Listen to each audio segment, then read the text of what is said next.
मजदूर किसान एकता जिंदाबाद, इनकलाब जिंदाबाद।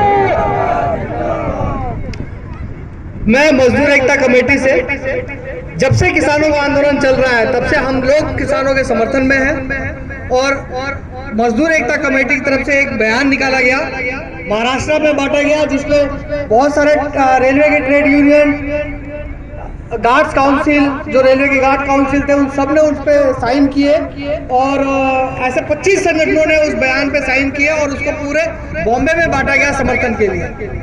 और हर दूसरे तीसरे दिन दिल्ली के शहर में किसानों के समर्थन में अभी परसों एक शहीदी पार्क में एक डेमोस्ट्रेशन था, जिसमें मजदूर, किसान और सभी स्टूडेंट, सभी एक्टिविस्ट ने प्रदर्शन किया किसानों के समर्थन में। इसी तरीके से पूरे देश में जितने भी यूनियंस हैं और जितने भी संगठन हैं जो भी अमन पसंद और किसानों के समर्थन में, वो आप यहाँ पर लड़ रहे हैं, कुछ हजारों लाखों की संख्या में टिकरी बॉर्डर पे है, सिंधु बॉर्डर पे है और पूरे देश के अंदर ये आंदोलन चल रहा है। मैं ये बताना चाहता हूँ, जब से ये आंदोलन शुरू हुआ है तब से हमारे देश के बच्चे बच्चे को, हर बच्चे की चेतना बढ़ रही है, हर बच्चे का नॉलेज बढ़ रहा है कि हमारे देश के जो अन्नदाता है उनके साथ ये सरकार किस प्रकार से नाइंसाफी कर रही है।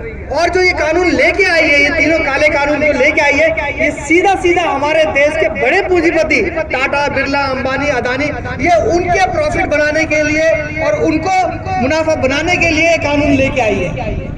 इसमें कोई दो राय नहीं है कि जो किसान बिल इन्होंने, जो किसान कानून लेके आए हैं, तीनों काले कानून है, ये हमारे देश के किसानों को, अन्नदाताओं को खत्म करने का कानून है। और ये सिर्फ किसानों पे हमला नहीं है, ये हमारे देश के हर आवाम पे, मजदूर, किसान, विद्यार्थी, नौजवान, हर किसी पे ये हमला है। सबकी रोजी रोटी छीनने के लिए हमला है और हमारे बड़े पूंजीपतियों का जेब भरने का ये एक साधन है।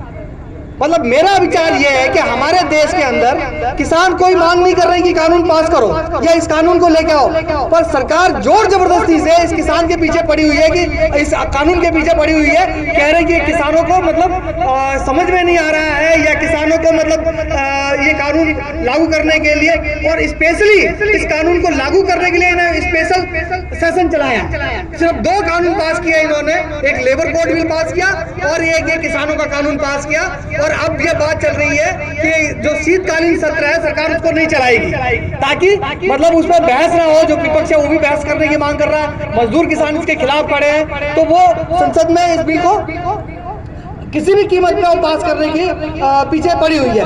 कहने का मतलब ये है कि एक तरफ लाखों करोड़ों किसान इसके खिलाफ है और दूसरी तरफ सरकार इसको मतलब लगी हुई है इसको पास करने में। तो सवाल ये उठता है कि ना तो इसमें चर्चा हुई है, ना किसी किसान से पूछा गया है, ना किसी कोई मतलब इतने करोड़ों किसान इसके खिलाफ है उनसे भी चर्चा नहीं हो रही है और ये जबरदस्ती उस कानून को पास कर रहे हैं। तो कहने का तात्पर्य ये है कि हमारे देश में किस प्रकार का लोकतंत्र है। एक तरफ लाखों करोड़ों लोग खड़े हैं जो कह रहे हैं कि इसको रद्द करो, और दूसरी तरफ सरकार लगी हुई है कि नहीं इसको मतलब लागू करो।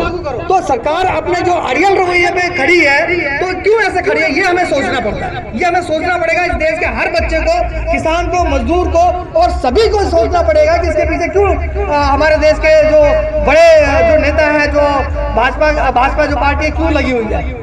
इस कानून के पीछे अगर देखा जाए तो हमारे देश के जो बड़े पूंजीपति हैं, टाटा, बिरला, अंबानी, ये उनके प्रॉफिट के लिए है। और जब से कांग्रेस पार्टी भी सत्ता में थी और भाजपा भी सत्ता में है, स्वामीनाथन कमेटी की रिपोर्ट को ना तो उन्होंने लागू किया और ना ये लागू कर रही है। तो कहने का मतलब ये है कि हमारे देश के अंदर जो भी पार्टियां आ रही हैं, वो हमारे देश के जो बड़े पूंजीपति हैं, उनके कहने पे ये कानून लाती हैं, उनको पास करती है, उनको लागू करती हैं। किसान शोर मचा रहे हैं, किसान संघर्ष कर रहे हैं इसके खिलाफ, पर उसको रद्द करने के पीछे वो कोई भी मंशा नहीं है। वो कहते हैं किसानों को समझ में नहीं आता है या किसानों को गुमराह किया जा रहा है। मतलब तमाम तरह के जो अफवाह फैलाना है कि खालिस्तानी है या आतंकवादी है या इस तरीके से दुनिया भर की अफवाह फैला रहे हैं ताकि इस संघर्ष को बांटा जा सके, इस संघर्ष को कमजोर किया जा सके।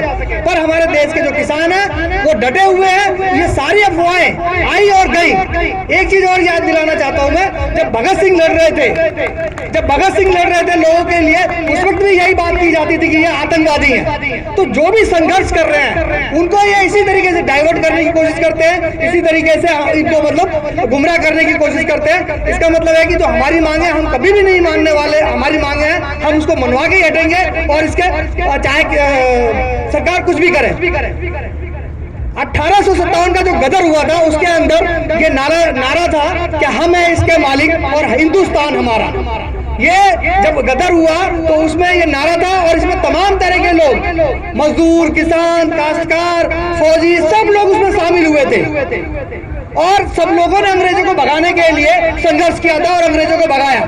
अब ये जो सत्ता में काले अंग्रेज बैठे हैं जो हमारे देश के मजदूर किसानों को निचोड़ रहे हैं, उनकी मेहनती कमाई को लूट रहे हैं, इनको भगाने का ये वक्त आ गया है। हम सब मिलके, मजदूर, किसान, औरत और जवान, सब लोग मिलके इन काले अंग्रेजों से मुक्ति दिलाना है और इस देश के अंदर मजदूर किसानों की हुकूमत को स्थापित करना है। और हमारा नारा यह है, हम है इसके मालिक, हम है हिंदुस्तान, मजदूर, किसान, औरत और जवान। धन्यवाद सर। बहुत बहुत धन्यवाद। बहुत जोश के साथ आपने